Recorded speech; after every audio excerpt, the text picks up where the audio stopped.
Assalamualaikum warahmatullahi taala wabarakatuh. Okey, selamat datang ke PMJ dan saya diberikan tanggungjawab sebagai Ketua Warden dan saya akan memberikan taklimat berkenaan dengan KAMSIS PMJ. Okey, sedikit pengenalan berkenaan dengan KAMSIS PMJ.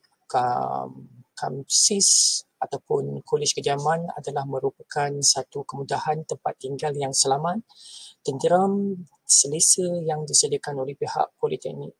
Namun, mendiami Kolej Kediaman bukan merupakan hak ataupun keistimewaan yang dapat diberikan kepada semua pelajar.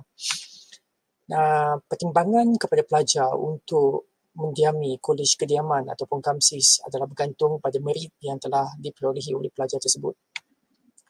Dan objektif untuk pengurusan KAMSIS adalah untuk mewujudkan suasana Kolej Kediaman yang selamat, tenteram dan juga selesa. Dan berikut adalah senarai staf di pengurusan KAMSIS yang diketuai oleh pengurus asrama Puan Anis Marina yang mengetuai dua orang penyelia asrama, iaitu Puan Zalinawati dan juga Cik Laila Yati Hassan. Kemudian berikut adalah warden. Warden berperanan sebagai fasilitator, penasihat dan juga pembimbing pelajar serta menguatkuasa peraturan asrama.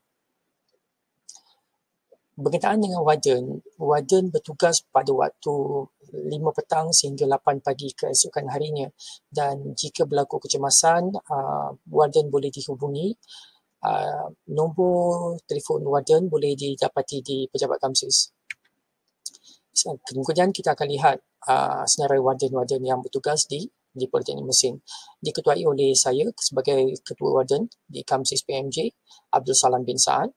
Kemudian kita ada Encik Muhammad Rizal bin Sewang, Encik Zulkifli bin Khairuddin, Puan Rafiza binti Hassan, Puan Azrina binti Aman, Cik Raja Farah Azlina binti Raja Muhammad Junior, Encik Muhammad Nazrul Effendi bin Muhammad Idrus, Puan Syakirah binti Mansur, Cik Nuzamira binti Uthman, Puan Siti Rohani binti Sukaimi, Encik Muhammad Fauzi bin Muhammad Sani, Puan Nur Akila binti Husin, Cik Shelva Kumari, Puan Siti Nur Azani binti Mustafa, Puan Zaluna binti Basira, Encik Arifuddin bin Husuf, Encik Muhammad Rizam bin Ibrahim, Ustaz Khairul Fitri bin Muhammad, Encik Suresh Kumar, Puan Atirah binti Ahmad, Cik Nuhaslinda binti Muhammadin, Cik Layati binti Hassan, Puan Nuraini binti Muhammad Rashid dan juga Encik Muhammad Azwan Effendi bin Mail. Okey, ini adalah senarai-senarai warden yang bertugas di Politeknik Mersing. Kami mempunyai seramai 24 orang warden. Okey. Sedikit pengenalan berkenaan dengan KAMSIS di Politeknik Mersing tambahan.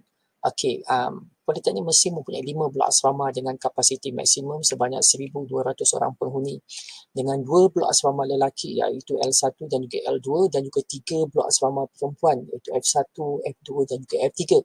Cuma F3 ini boleh bertukar sama ada untuk menjadi blok lelaki ataupun blok perempuan mengikut kepada keadaan semasa. Pengurusan KAMSIS saya ulang semula melibatkan seorang pengurus asrama dan dibantu dengan 2 orang penyelia asrama, dan juga terdapat 24 orang warden yang bertugas.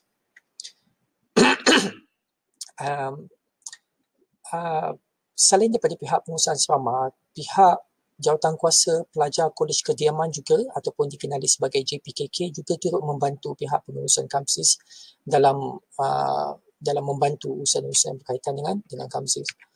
Okey, kemudian kita seperti biasa bila kita tinggal di dalam asrama, kita mempunyai peraturan yang untuk kita perlu ikutlah. Okey, untuk bukan untuk menghadkan aktiviti kita, tapi sebagai untuk membantu kita mewujudkan satu persekitaran suasana di KAMSIS yang lebih selesa. Okey, peraturan KAMSIS secara umumnya terdapat pada 2 bahagian. Pertama adalah melibatkan kesalahan yang mengakibatkan pembuangan asrama dan atau denda atau kedua-duanya sekali. Yang kedua adalah kesalahan mengakibatkan penggantungan asrama atau denda atau kedua-duanya sekali. Kesalahan yang mengakibatkan pembuangan asrama mempunyai 15 perkara ataupun 15 jenis kesalahan. Kesalahan peringkat yang kedua mengakibatkan penggantungan asrama mempunyai 13 perkara ataupun 13 jenis kesalahan. Kesalahan peraturan KAMSIS ini boleh dimuat turun melalui laman web Politeknik Mersing ataupun melalui buku panduan pendaftaran pelajar. Semua penghuni KAMSIS perlu membaca dan memahami semua peraturan ini dengan jelas.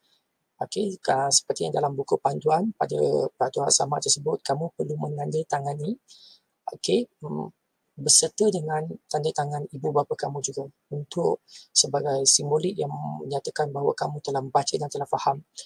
Dan adalah amat penting supaya ibu bapa kamu juga faham tentang peraturan asrama ini. Kemudian kita akan lihat peraturan asrama tersebut. Yang pertama adalah mencemarkan nama baik politeknik, kaki tangan atau pelajarnya dengan kelakuan, kata-kata atau tulisan, menerusi apa jua bentuk media cetak atau elektronik. Yang kedua, merosakkan harta benda kemudahan KAMSIS, vandalism, dan mengotorkan bilik KAMSIS. Pelajar juga boleh diarahkan membayar ganti rugi. Membawa orang asing bukan penghuni berdaftar menginap di dalam bilik KAMSIS tanpa kebenaran bertulis.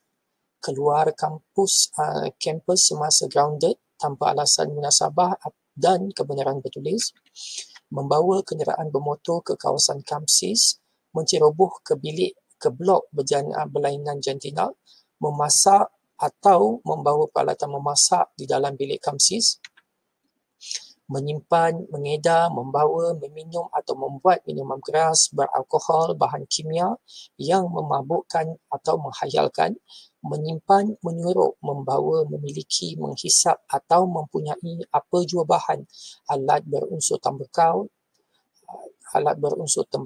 rokok vape seperti puntung rokok, ashtray, kotak rokok dan sebagainya di dalam bilik KAMSIS atau persekitaran KAMSIS. Menonton, memiliki, mendengar, menampal, mengedar, menyuruh atau terlibat dengan pertunjukan bahan-bahan lucah, bergaduh atau terlibat atau bersubahat dengan pergaduhan sama ada di dalam atau di luar kampus, berkelakuan sumbang atau tidak sopan seperti bercumbu-cumbuan, berhaluat atau membuat sebarang perilaku atau syarat lucah sama ada di dalam atau di luar kampus, melibatkan diri dengan kegiatan mencuri, merompak, menyamun, memeras ugut dan menculik, terlibat dengan najis dadah seperti mengambil, mengedar, menyuruh, menyimpan dan menjual, memiliki atau bermain dengan alat-alat bahan-bahan yang berbahaya seperti senjata tajam, bahan letupan dan sebagainya. Kemudian kita akan lihat, ini adalah senarai KAMSIS yang melibatkan kamu boleh dibuang KAMSIS, dan ini adalah melibatkan kesalahan yang membolehkan kamu digantung KAMSIS. Membuat bising, memainkan peralatan audio dengan kuat sehingga boleh mengganggu ketenteraman orang lain, dan semua penghuni sepatutnya mematuhi waktu senyap KAMSIS iaitu bermula antara 8 malam hingga 8 pagi. Tidak memakai kad matriks pelajar semasa berada dalam kawasan kampus termasuk kafeteria.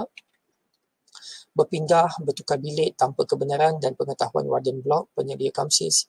Tidak mendaftarkan peralatan elektrik yang dibenarkan termasuk charger telefon bimbit dan extension mesti tidak melebihi 4 meter. Mengubah susunan asal perabot dan mengubah suai perabot di dalam bilik KAMSIS serta tidak melaporkan kerosakan perabot dan kemudahan serta infrastruktur bilik, tidak menutup suis lampu, kipas dan soket serta tidak menutup tingkap semasa meninggalkan KAMSIS, tidak turun solat secara berjemaah di dalam pusat Islam bagi pelajar-pelajar Muslim. Pelajar-pelajar Islam di sini terdapat sementara dengan perintah kawalan pergerakan ini, kita akan mengikut ketetapan yang ditetapkan oleh kerajaan. Mengingkari arahan sah pihak berkuasa, tata tertib termasuk warden, penyelia KAMSIS dan jawatankuasa pelajar yang dilantik di peringkat KAMSIS. Pulang ke KAMSIS melebihi waktu yang ditetapkan iaitu lebih daripada pukul 7 malam. Semua penghuni wajib berada di dalam kawasan KAMSIS selepas jam 11 malam. Sebarang bentuk ragging atau buli adalah tidak dibenarkan sama sekali. Sebarang bentuk penyambungan, pendawaian elektrik di dalam kolej kediaman adalah dilarang sama sekali.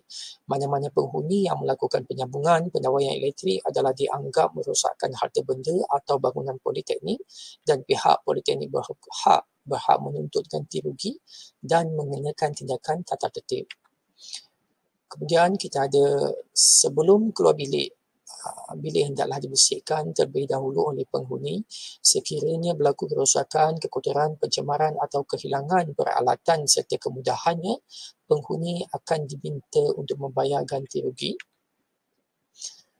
Penyelia kunci hendaklah diserahkan sendiri ke pejabat KAMSIS selewat-lewatnya pada hari akhir pengosongan atau notis pengosongan bilik pada waktu pejabat. Dan peraturan tambahan, yang ni adalah senarai yang telah yang ada dalam buku panduan pendaftaran kamu. Kemudian kita akan lihat peraturan tambahan yang ini adalah peraturan tambahan yang telah dibuat untuk sama-sama kita mengawal penyebaran wabak COVID-19. SOP yang melibatkan dalam bilik tidur pelajar, katil dan perabot dalam bilik tidur pelajar disusun bagi mewujudkan penjarakan fizikal yang paling maksimum dan mengurangkan interaksi fizikal antara pelajar. Di dalam bilik tersebut juga hanya penghuni bilik sahaja dibenarkan untuk memasuki bilik. Dan seterusnya pelajar perlu menyediakan bakul sampah bertutup di luar bilik dan memastikan sampah dibuang ke pusat pengumpulan sampah setiap hari. Pelajar juga diwajibkan menyediakan kelengkapan sanitasi bagi keperluan di dalam bilik. Pelajar juga diwajibkan untuk memakai topeng muka apabila berada di ruang guna sambung. Contoh susunan dalam bilik tidur pelajar. Hanya 4 pelajar sahaja dibenarkan, iaitu bilangan maksimum yang dibenarkan dalam satu-satu bilik. Ini adalah bentuk contoh susunan yang telah dibuat dalam bilik kamu masing-masing. Bilik mandi pelajar. Bilangan pelajar yang menggunakan bilik mandi dan tandas pada satu-satu masa adalah mengikut kapasiti bilangan bilik mandi dan tandas yang berfungsi. Pelajar hendaklah beratur dan menunggu giliran mengikut ketetapan jarak yang telah disediakan di luar bilik. Pelajar hendaklah sentiasa menjaga jarak antara pelajar lain supaya lebih daripada 1 meter. Pelajar digalakkan agar merancang masa yang sesuai untuk mencuci pakaian di luar waktu puncak. Serta penggunaan tandas dan bilik mandi. Pelajar hanya dibenarkan untuk menggunakan tandas di aras bilik masing-masing sahaja. Ini adalah melibatkan SOP yang melibatkan dalam tandas dan juga bilik mandi pelajar. Di dalam bilik mandi dan juga tandas kita telah buat penjarakan sosial seperti begini. Kita tak nak terlalu ramai sangat yang menggunakan tempat tersebut dalam satu-satu masa. Sila patuhi arahan yang telah dibuat. Dalam bilik gosok, ini adalah bilik ruang guna sama pelajar. Di dalam bilik gosok, bilangan pelajar yang menggunakan bilik gosok hanyalah 2 orang sahaja pada satu-satu masa dan tingkap perlulah dibuka. Pelajar hendaklah beratur dan menunggu giliran mengikut ketetapan jarak yang telah disediakan di luar bilik gosok. Pelajar hendaklah sentiasa menjaga jarak dengan pelajar lain.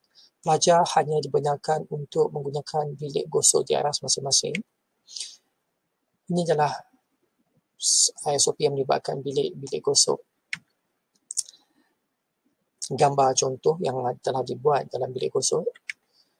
Dan ruang guna sama yang lain, kita mengikut juga ketetapan penjarakan sosial.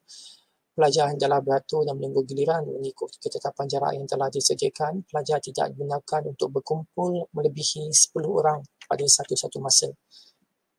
Dan bilik pantry juga adalah ruang guna sama pelajar. Ini adalah pada bahagian ruang terbuka yang pelajar boleh berkumpul untuk berjumpa. Sila patuhi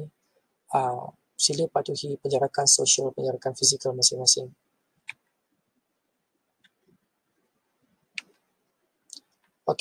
Sekian dulu talimat KAMSIS. Sebarang pertanyaan atau cadangan boleh diajukan terus kepada semua warden ataupun saya terus, ataupun boleh terus menuju ke bilik KAMSIS. Kemudian itu saja. Terima kasih. Assalamualaikum warahmatullahi taala wabarakatuh.